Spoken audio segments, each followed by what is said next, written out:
সন্তানকে মানুষ করতে চাইলে দুইটা আমল জীবনও ছাড়বেন না। বিশেষ করে বাবা মা যারা আছেন, আপনি যদি চান আপনার সন্তানটা মানুষ হোক, এই দুইটা আমল আজীবন করে যাবেন। অনেক মায়েরা, অনেক বোনেরা আমাদেরকে ফোন দেন যে হুজুর, ছেলে তো কথা শুনতে চায় না, হুজুর আমার ছেলে যেন ভালো থাকে, ও যেন সাকসেস হয়, এর জন্য কি করতে পারি? তো আপনি দুইটা আমল করবেন এবং আজীবন এই দুইটা আমল করে যাবেন। এর মধ্যে 1 নম্বর আমল হচ্ছে নিজে হালাল খাবেন এবং আপনার সন্তানদেরকে হালাল খাওয়াবেন।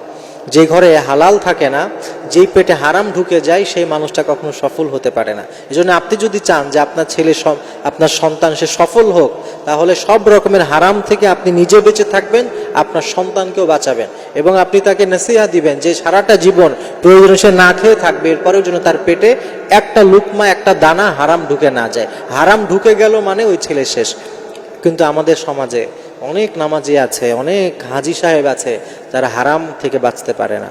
তারা সুদের মধ্যে আছে, ঘুষের মধ্যে আছে, এই যে বিভিন্ন কারবারের মধ্যে আমরা জড়িত, হারামের মধ্যে জড়িত, তাহলে আমাদের সন্তান কিভাবে মানুষ হবে? প্রিয় ভাইয়েরা, এই জন্য যদি সন্তানকে মানুষ করতে চান, তাহলে হারাম থেকে বেঁচে থাকেন, হালাল খাবার খাওয়ার চেষ্টা করেন। এটা হচ্ছে 1 নম্বর কাজ। 2 নম্বর সেটা হচ্ছে সন্তানের জন্য সর্বোচ্চ পর্যায়ের দোয়া করা। বাবা মায়ের দোয়ার থেকে বড় কিছু সন্তানের জন্য নাই। এই জন্য আপনি হতাশ হবেন না। অনেকে হতাশ হয়ে যায় 2-1 দিন দোয়া করে, বা 2-1 সপ্তাহ, 2-1 মাস দোয়া করে, হুজুর অনেক তো দোয়া করে, কাজ তো হয় না। কাজ হবে প্রিয় ভাইয়েরা, কিন্তু আপনাকে সবর করতে হবে এবং দোয়া করে যেতে হবে।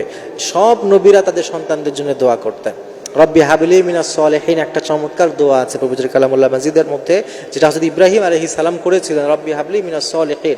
আর এই দোয়ার কারণে হযরত ইসমাঈল আলাইহিস সালামের মতো সন্তান তিনি পেয়েছেন।